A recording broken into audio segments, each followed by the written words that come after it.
హన్మకొండ జిల్లాలోని centenary Baptist చర్చిలో Christmas వేడుకలు ఘనంగా నిర్వహించారు. చర్చికి క్రైస్తవులు అధిక సంఖ్యలో తరలివచ్చి యేసుక్రీస్తుకు ప్రత్యేక ప్రార్థనలు చేశారు. ఈ సందర్భంగా వారు మాట్లాడుతూ యేసుక్రీస్తు చూపిన శాంతి మార్గం అందరికీ ఆదర్శనీయమని అన్నారు. క్రీస్తు పుట్టుక ప్రపంచానికి వెలుగని, పాపులను రక్షించడానికి యేసుక్రీస్తు ప్రపంచానికి మానవాళిగా జన్మించాడన్నారు. క్రీస్తు పుట్టుకకు ఒక చరిత్ర ఉందని, క్రీస్తు మార్గం ప్రతి ఒక్కరూ అనుసరించాలని అన్నారు.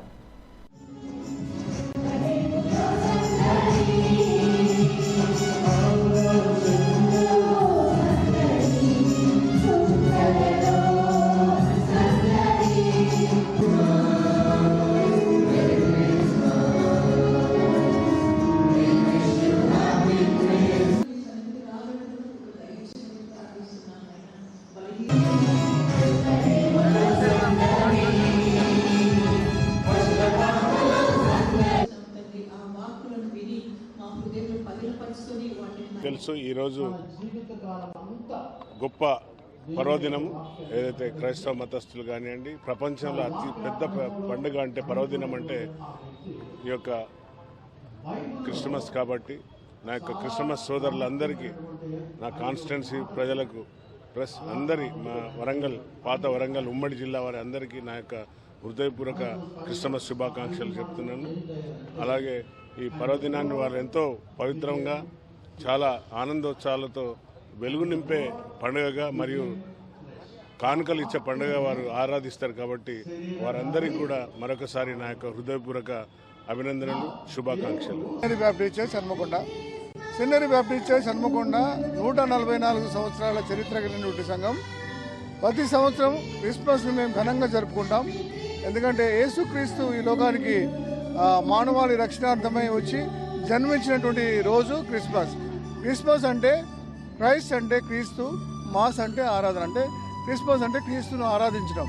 ఆ విధంగా ప్రపంచమంతా కూడా క్రిస్మస్ని ఆరాధిస్తున్నారు, ప్రపంచమంతా కూడా ఘనంగా జరుపుకుంటున్నారు.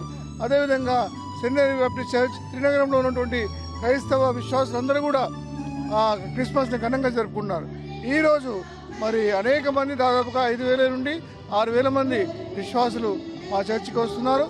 అందరికీ కూడా మేమందరం కూడా స్వాగతం తెలియజేస్తున్నాం.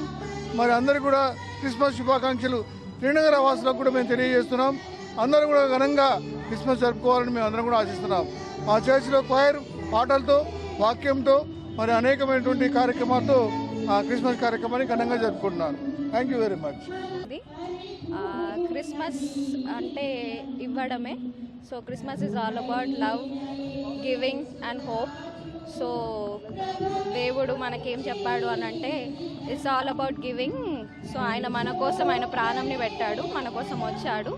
సో మనం అందరం కూడా ఆ రక్షణని రిసీవ్ చేసుకొని మనం కూడా ఆయన ఎలాగైతే సర్వీస్ చేశాడో ఈ లోకంలో మనమందరం కూడా సర్వీస్ చేయాలని, ఆయన మార్గంలో మనమందరం నడవాలని ఈ క్రిస్మస్ అదే సూచిస్తుంది. కనుక మనమందరం ఆయన మార్గంలో నడిచి, ఆయన బాటలో నడిచి మనమందరం క్రైస్తవులంగా మన దేవుని నామాన్ని హెచ్చిస్తాం.